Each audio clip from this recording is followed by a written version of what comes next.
Hello friends, मैं दीपिका गुजराल आपका अपने चैनल स्टडी गुजराल में स्वागत करती हूँ। आज मैं आपको मार्क्सवाद के बारे में बताने जा रही हूँ। मार्क्सवाद कार्ल मार्क्स के नाम से बना है।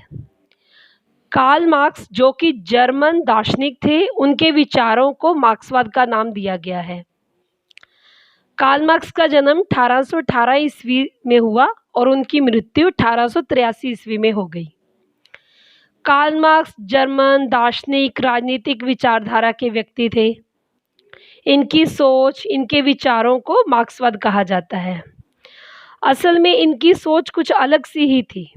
इनकी सोचों पर जब वाद विवाद हुआ तो उन्हें मार्क्सवाद का नाम दिया गया। कार्ल मार्क्स का जन्म यहूदी परिवार में हुआ था। इनके विचार क्रांतिकारी थे, इसलिए फ्रांस, जर्मनी आदि देशों ने इन्हें अपने देश में अधिक समय तक रहने नहीं दिया। कार्ल मार्क्स ने अपने विचारों को प्रकट करने के लिए काफ़ी रचनाएं लिखी, जिनमें कम्युनिस्ट मैनिफेस्टो, दास कैपिटल आदि रचनाएं प्रमुख हैं। इन्होंने अपनी रचनाओं में एक अलग सी विचारधारा प्रस्तुत की। इनकी विचारधारा में पूंजीपतियों के बारे में बताया गया, अमीर गरीब वर्ग के बारे में बताया गया। इनकी रचनाओं में मजदूरों के बारे में बताया गया, उनके शोषण के बारे में बताया गया, राज्य के बारे में बताया गया, धर्म के बारे में बताया गया। इनकी विचारधारा कुछ अलग सी ही थी।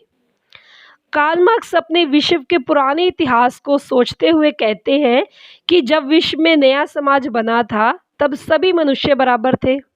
सबको भोजन के साधन एक समान मिलते थे। किसी का किसी पर कोई नियंत्रण नहीं था। सभी को एक जैसे साधन मिलते थे। किसी के साथ किसी प्रकार का भेदभाव नहीं होता था। उस समय भेदभाव नाम की कोई चीज़ ही नहीं थी। परंतु जब कुछ शक्तिशाली लोगों ने शासन शुरू किया और कमजोरों को गुलाम बनाकर उनसे सेवा लेनी आरंभ कर दी, तब यह समाज दो गुटों में बंट गया। कार्ल मार्क्स का कहना है कि जब शक्तिशाली लोग शासन करने लगे, तब जो कमजोर व्यक्ति थे वो उनके गुलाम बन गए, जिससे पूरा समाज दो गुटों में बंट गया।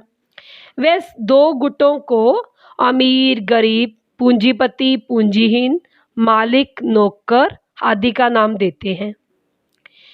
दो वर्ग थे, एक शासन वर्ग, एक शोषित वर्ग।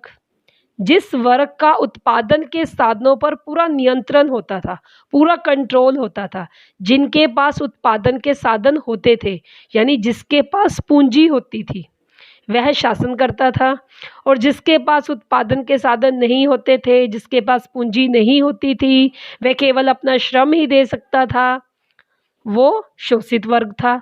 उनका शोषण होता था, उन्हें गुलाम बना दिया जाता था। अमीर वर्ग गरीब वर्ग का शोषण करता है। इन दोनों वर्गों में संघर्ष निरंतर चलता ही रहता है। कार्ल मार्क्स के अनुसार जब तक दो वर्ग रहेंगे, उनका आपस में संघर्ष चलता ही रहेगा। कार्ल मार्क्स इसीलिए वर्ग संघर्ष को समाप्त करना चाहते हैं। वह इनकी समाप्ति चाहते हैं, वे इनका समर्थन नहीं करते। वह समाज को वर्गों में बटा हुआ नहीं देखना चाहते। कार्ल मार्क्स ने हमें अतिरिक्त मूल्य के सिद्धांत को भी बताया है। उनका अतिरिक्त मूल्य का सिद्धांत ऐसा था कि किसी चीज़ को बनने में, किसी कच्ची वस्तु को बनने में मजदूरों का हाथ अधिक होता है, उनकी मजदूरी अधिक होती है। किंतु जो शासित वर्ग होता है, वह मजदूरों को उनकी पैदा की गई वस्तु के मूल्य से बहुत कम वेतन देता है, अधिक हिस्सा अपने पास रख लेता है। वह उन्हें केवल उतना ही वेतन देता है जिससे वह जीवित रह सके और उनकी सेवा कर सके। कार्ल मार्क्स इस अतिरिक्त मूल्य के सिद्धांत का समर्थन नहीं करते, वे इसका विरोध करते हैं। वे कहते हैं कि व्यक्ति को, किसी मजदूर को उसकी उचित मजदूरी मिलनी चाहिए। उसको बनाने में जो उनका श्रम लगता है, उनके श्रम के अनुसार उनको मजदूरी मिलनी चाहिए। अधिक हिस्सा पूंजीपतियों के पास जाता है, जो कि गलत है। राज्य को लेकर भी इनके विचार कुछ अलग से ही थे। इनका विचार है कि समाज में दो आपसी विरोधी श्रेणियों के कारण ही राज्य का जन्म हुआ। यदि ये श्रेणियां समाप्त हो जाएंगी तो समाज में राज्य की कोई आवश्यकता ही नहीं रहेगी। इनका कहने का मतलब ये है कि अगर पूरा समाज दो वर्गों में बटा हुआ नहीं होगा, अमीर गरीब, पूंजीपति पूंजीहीन, मालिक नौकर, शासन वर्ग शोषित वर्ग, यदि ये दो वर्ग नहीं होंगे तो राज्य की कोई आवश्यकता ही नहीं रहेगी। इनका मानना था कि राज्य पूरी जनता की भलाई के बारे में ना सोचकर अपितु शासक वर्ग के हितों के बारे में सोचता है। कार्ल मार्क्स ने इस विचार पर जोर दिया कि अगर मजदूर वर्ग तानाशाही करते हैं, वे अपनी मेहनत का पूरा फल प्राप्त करते हैं, समाज में वर्ग समाप्त हो जाएंगे, इनसे श्रेणीहीन समाज बनेगा। कार्ल मार्क्स ने इसे मजदूरों की तानाशाही का सिद्धांत बताया है। उनके अनुसार यदि कोई मजदूर अपनी मजदूरी उचित रूप में लेगा, वह तानाशाही करेगा, तो पूंजीपति वर्ग स्वयं ही समाप्त हो जाएगा। इससे पूरा समाज वर्गहीन श्रेणीहीन हो जाएगा। कार्ल मार्क्स ने धर्म के ऊपर भी कोई अधिक विश्वास नहीं किया। वे धर्म को अफीम मानते हैं, वे धर्म को पूंजीपतियों का समर्थन मानते हैं। उनके अनुसार पूंजीपति धर्म को आधार बनाकर लोगों का आर्थिक शोषण करते हैं। इन्होंने दास कैपिटल, कम्युनिस्ट मैनिफेस्टो आदि रचनाओं में अपने विचारों को पूरा खोल कर बताया है हमें। इनका मुख्य उद्देश्य पूंजीवाद को सामाजिक क्रांति द्वारा समाप्त करके उसके स्थान पर साम्यवादी समाज की रचना करना था। साम्यवादी वर्ग में समाज वर्गहीन होगा और मनुष्य को उसकी योग्यता के आधार पर काम मिलेगा। इनका विचार है कि यदि कोई समाज वर्गहीन होगा, श्रेणीहीन होगा, तो उनकी जो योग्यता होगी उन्हें उन्हीं के आधार पर काम मिलेगा, किसी के साथ कोई भेदभाव नहीं होगा। इनके विचार हैं कि वर्ग को समाप्त करने से वे कभी भी वर्ग देश की उन्नति का आधार नहीं मानते। वे कहते हैं कि यदि वर्ग संघर्ष होगा तो प्रगति के रास्ते में रुकावट आएगी। उनके अनुसार जब तक वर्ग होगा उनमें संघर्ष होगा, जब तक उनमें संघर्ष होगा कोई भी समाज प्रगति नहीं कर सकेगा।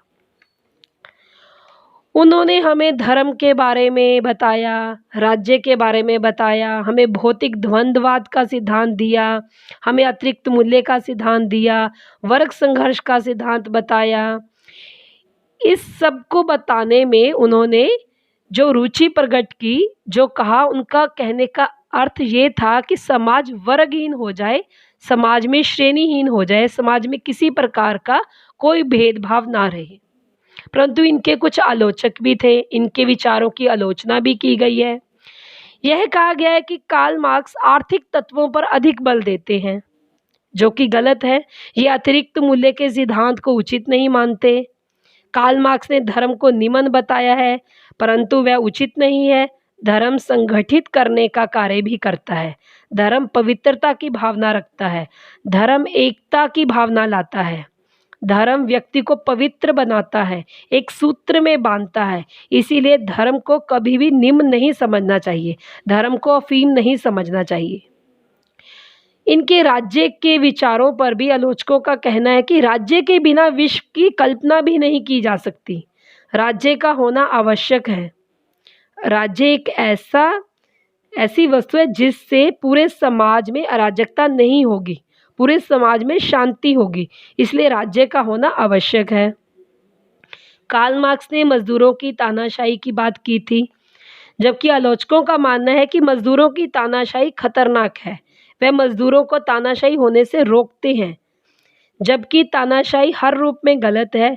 यदि मजदूर तानाशाही बनेंगे, यदि वे अपने हितों की रक्षा के लिए तानाशाही बनेंगे, तो वर्ग संघर्ष फिर से चल पड़ेगा, ये कभी भी समाप्त नहीं होगा।